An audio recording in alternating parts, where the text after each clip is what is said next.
Meu irmão, você não diz amém para isso? Amém.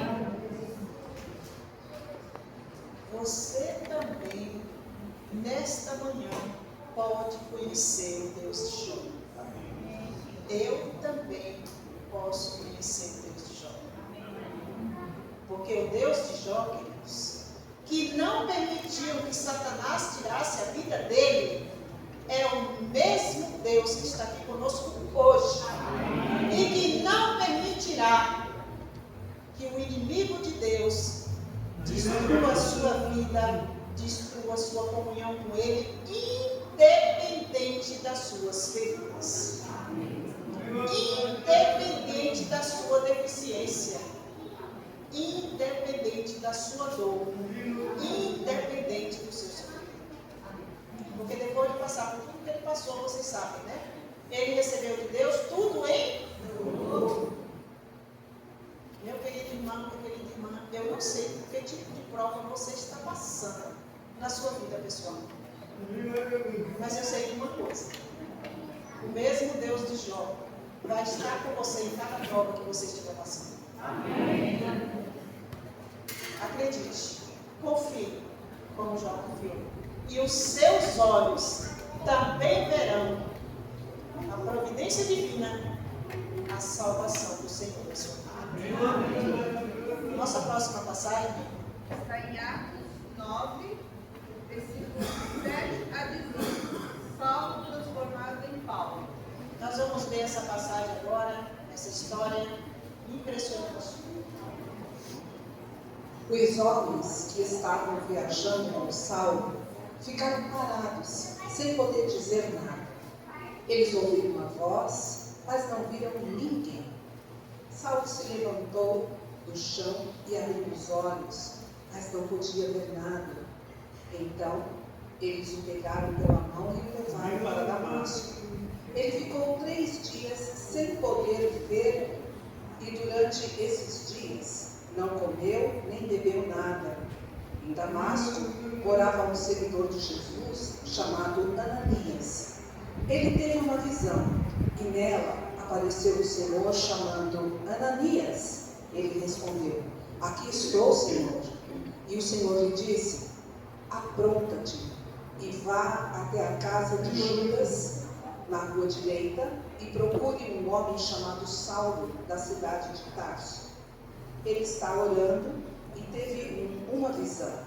Nela apareceu um homem chamado Ananias, que entrou e pôs as mãos sobre ele, a fim de que ele pudesse ver de novo. Ananias respondeu: Senhor, muita gente tem me falado a respeito desse homem e de todas as maldades que ele fez em Jerusalém com os que creem no Senhor.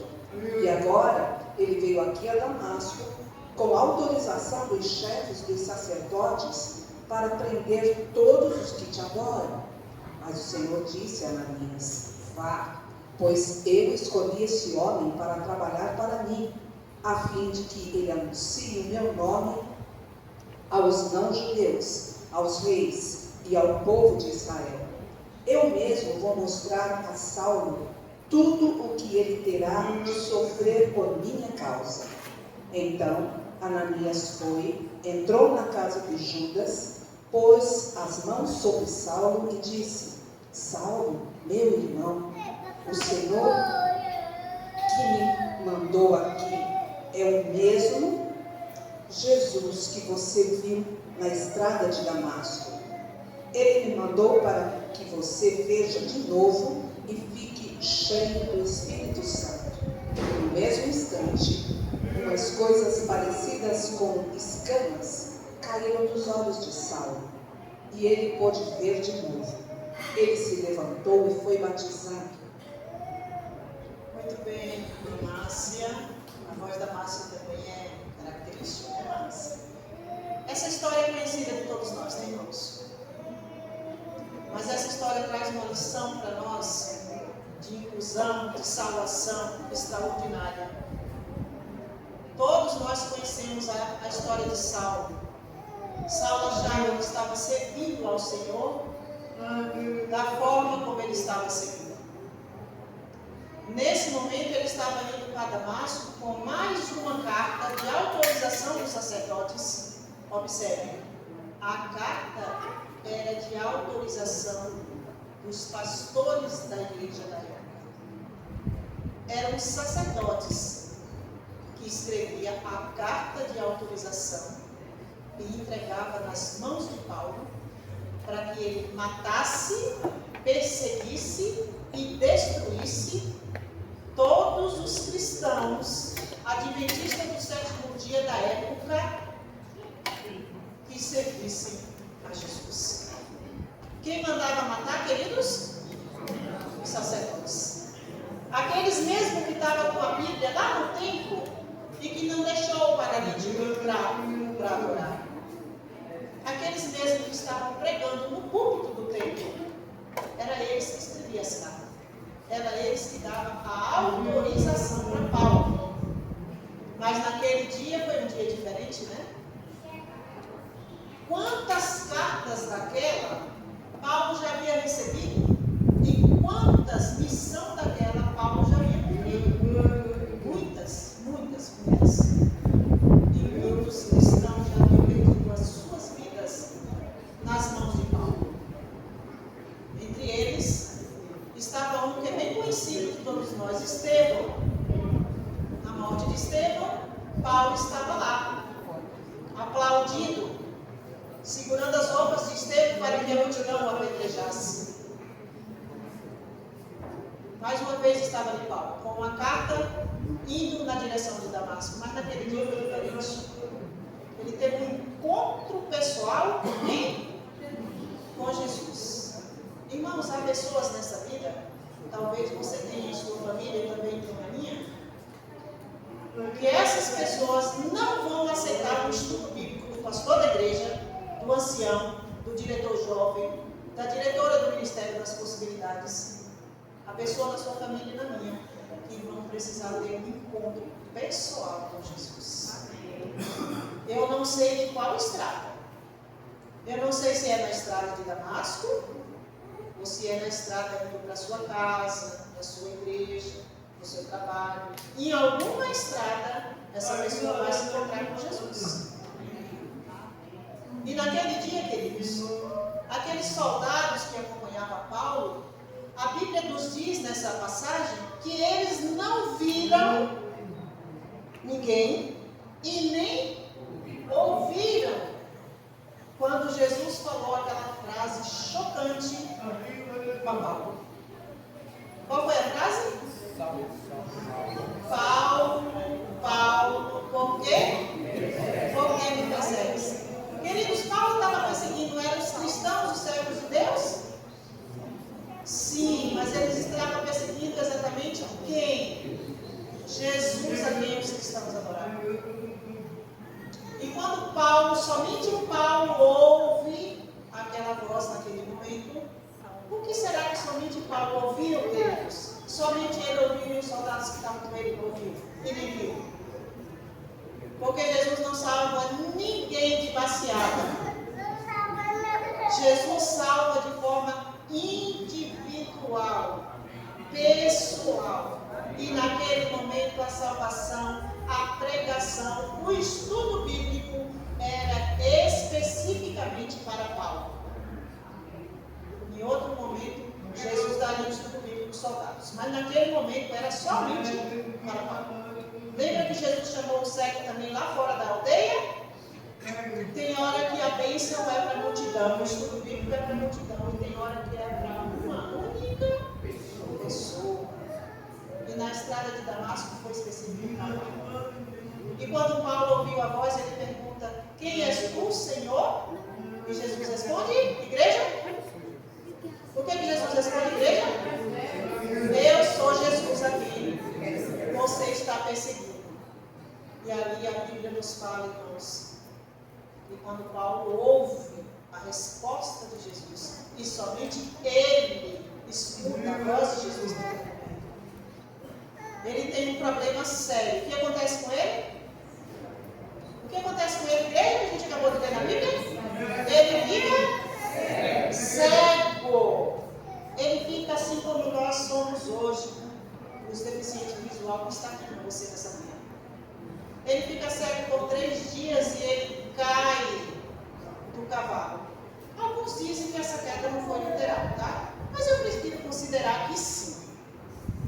Ele cai do cavalo e ele fica cego. E agora ele passa a ser dependente dos soldados que estão com ele. Porque Jesus desaparece, depois que fala com ele. Paulo agora não sabe mais o rumo que ele vai seguir para Damasco. E quem é que ajuda ele? Os soldados que o pegam pela mão, assim como nós precisamos de ser guiados muitas vezes, e o conduz até chegar na cidade. E lá, o Espírito Santo já foi na frente dele conversar com quem? Com Ananias, que era um seguidor de Jesus, que era um discípulo de Jesus e que morava na cidade de Damasco. O Espírito Santo foi para Ananias e falou: Ananias, você vai receber na igreja um homem que está vindo lá de Jerusalém, chamado Saulo, perseguidor dos cristãos, mas você vai fazer o que eu te mandar, Ananias. E na leitura que a irmã leu, Ananias questiona com Deus, com o Espírito Santo. O que Ananias fala? Ah, não, Senhor, esse daí não, por favor. Ele é um perseguidor, por acaso o Senhor não sabe disso? Ô irmãos, Deus não sabia quem era Saulo? Sim. Meu irmão, você tem uma lição muito grande para você. Quando Deus der uma missão para você, não questione Deus. Ele sabe o que está fazendo. Ele sempre sabe o que está fazendo. Ananias questionou Deus e falou: Senhor, o Senhor não está entendendo. Parece que o Senhor não sabe o que esse homem fez na igreja. Ele já matou muitos cristãos, ele já perseguiu. Eles vêm com cartas de autorização dos sacerdotes. Como é que o Senhor está me mandando eu receber esse homem na igreja? Não é possível. Ananias, este homem é o que, irmãos? Que é a Bíblia? É um vaso escolhido, é um instrumento escolhido por mim para pregar, para fazer minha obra, para levar o evangelho aos gentios. Oh, meu irmão, minha irmã, você que está aqui nessa manhã, você foi escolhido por Deus, assim como eu, para levar este evangelho ao mundo que merece, como Paulo estava oferecendo, achando que estava adorando a Deus da maneira correta, mas estava adorando a Deus da maneira errada, achando que estava no caminho certo, mas estava indo na direção errada, para fazer a vontade de Deus. Você também foi escolhido por Deus para ouvir e para ver. Jesus falou com você. Eu não sei qual estado você se encontrou ou que você ainda vai se encontrar com Jesus. Mas eu sei que você vai ter um encontro com Ele antes de eu voltar. Caiu dos olhos de Paulo o quê? Alguma coisa como se fosse escamas. E tem outro detalhe, irmãos.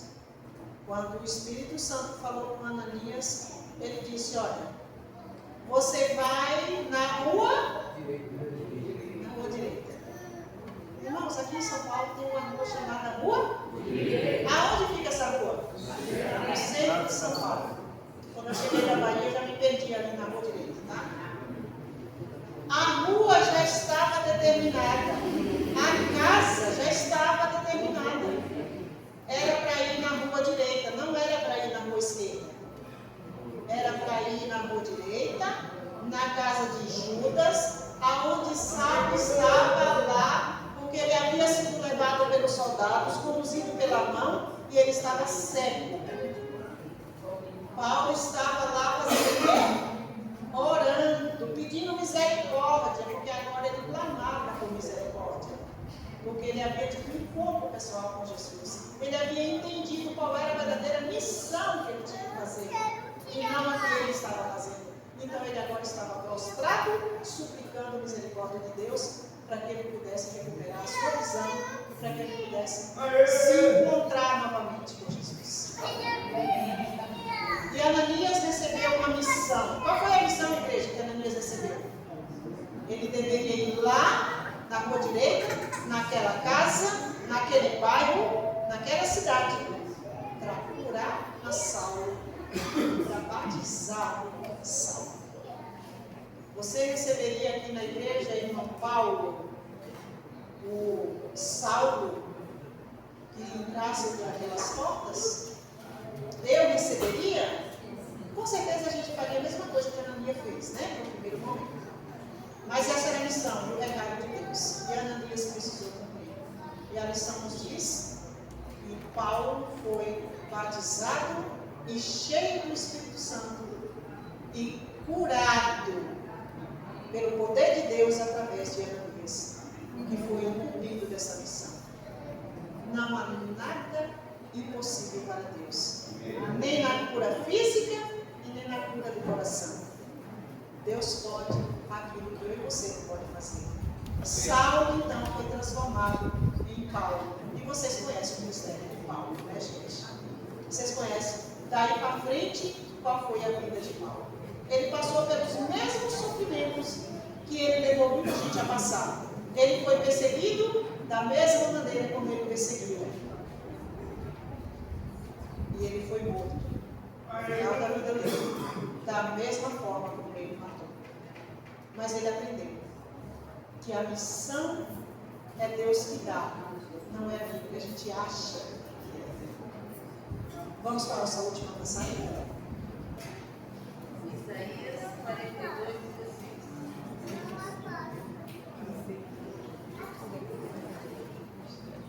Então é Marcos 10, 46 a 52. O cego de Jericó. Marcos 10. Nós já estamos encerrando, tá, irmãos? Eu sei que eu estou aqui vendo a hora direitinho, 25. Tem um bichinho aqui falando comigo no meu ouvido. Tenha só mais um pouquinho de paciência, tá? Nós temos só duas passagens, essa aí é a antepenúltima e depois a última.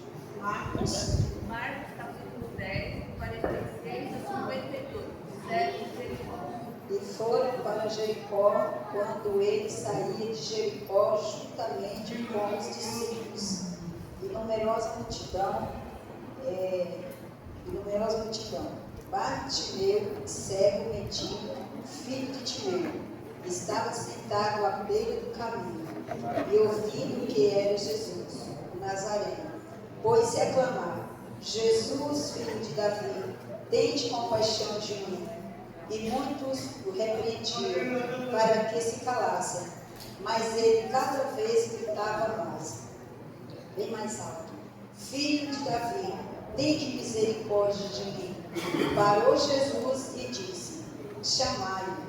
Chamaram então o cego, dizendo: tenha ânimo, levanta-te, ele te chama. Lançando de si a capa, levantou de um salto e foi ter com Jesus. Perguntou-lhe Jesus: que queres que eu te faça? Respondeu o cego: mestre, e o torne a ver. Então Jesus lhe disse: vai, a tua fé te salvou. Imediatamente tornou a ver e seguia Jesus estrada fora. Muito obrigado pela leitura. Esse milagre, queridos, segundo os estudiosos, foi o último milagre que Jesus fez antes da sua crucificação, quando ele estava a caminho de Jerusalém, do local onde ele seria crucificado. Ele estava a caminho e ele passou ali pela cidade de Jericó. Vocês viram na adoração infantil a encenação dessa história. O cego Bartimeu, ele estava ali no caminho, esperando Jesus passar para receber uma cura. Mas quem estava impedindo desta vez não era a multidão que o cego Bartimeu chegasse até Jesus. Quem estava impedindo, queridos? Os discípulos de Jesus. Irmãos, eu queria que você se atentasse para esse detalhe. Agora não era a multidão que estava impedindo o cego Bartimeu de chegar até Jesus. Quem estava impedindo eram os discípulos de Jesus. Meu irmão, com misericórdia, não impeça de alguma forma, por alguma coisa, que ninguém seja impedido de chegar até Jesus. Que eu e você não cometamos esse erro na nossa caminhada cristã. Mas aquele cego era perseverante. Ele não desistiu. Quando ele era incentivado a se calar, o que a Bíblia disse? Ele gritava mais alto ainda, porque ele tinha um propósito e um objetivo. E para a gente resumir, porque você já viu uma história na encenação, a cura daquele cego só aconteceu porque ele foi perseverante, porque ele não desistiu do seu milagre, ele não desistiu da sua bênção. Meu irmão, minha irmã, não desista da sua bênção. A bênção que Deus preparou para você, ela é sua. Ela não é de mais ninguém, porque para cada um Ele deu uma bênção. A bênção que é sua. Não perca a sua bênção, não desista da sua bênção, não desista do seu milagre. E então Jesus olha para aquele cego e fala: a tua fé te salvou. Dessa vez foi a fé pessoal que salvou, foi a fé pessoal que fez com que o milagre acontecesse. Não foi a fé dos 4 amigos, dessa vez foi a fé pessoal. Nós vamos ler a última passagem desta manhã, que está no livro de Isaías. Queridos, e ao ler essa última passagem, você vai ver o que Jesus quer fazer na vida daqueles que aceitaram a sua salvação, que aceitaram a sua graça. Agora, hoje, vamos ver o que Isaías vai dizer para nós. Conduzirei os cegos por caminho que eles não conheceram, por veredas desconhecidas eu os guiarei. Transformarei as trevas em luz diante deles e tornarei retos lugares acidentados. Essas são as coisas que farei, não os abandonarei.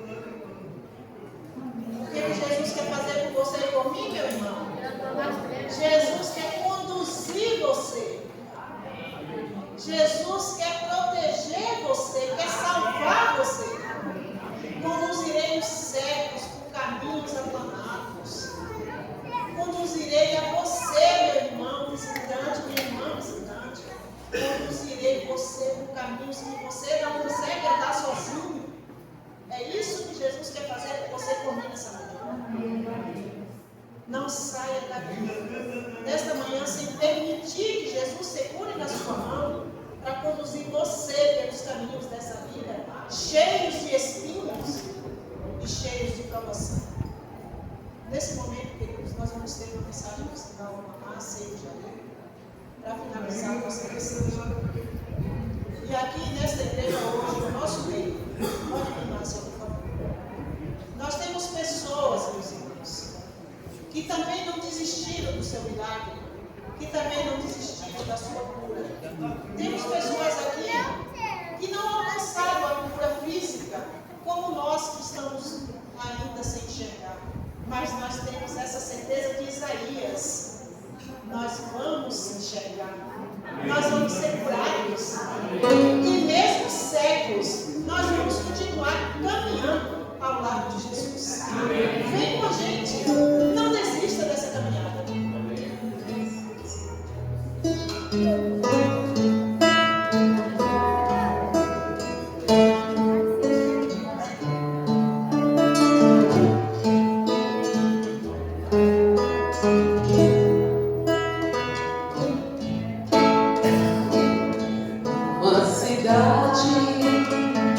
Chamada Jericó, anunciaram que por ali ia passar. Havia um homem humilhado, desprezado e solitário, pois não tinha como ver a glória de Deus.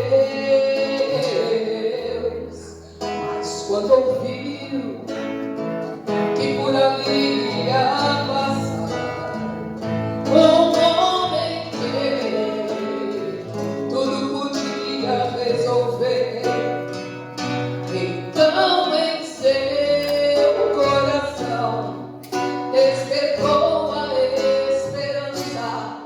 Naquele instante, parte meu clamou assim: Jesus, filho de Davi, tenha compaixão de mim. Jesus, filho de Davi, Jesus, filho de Davi, tenha compaixão de mim. Jesus, filho de Davi, atende meu amor. Esse é o seu clamor também, meu irmão. Naquele instante, a multidão vendo o clamor, diziam eles: ele não pode te ouvir, não podes alcançar o mestre, não adianta insistir, pois está longe, ele não vai te ouvir. Mas ele não se importou com a multidão, pois a bênção iria ele receber. Então Jesus mandou chamar esse homem que gritava, pois o clamor ao mestre chegou dizendo assim: Canta junto, igreja. de Davi, tenha compaixão de mim. Jesus, filho de Davi, atende meu amor. Jesus, filho de Davi, tenha compaixão de mim. Jesus, filho de Davi, atende meu amor. Jesus atendeu a ele e disse: fala, filho, a tua fé te curou, a tua fé te salvou.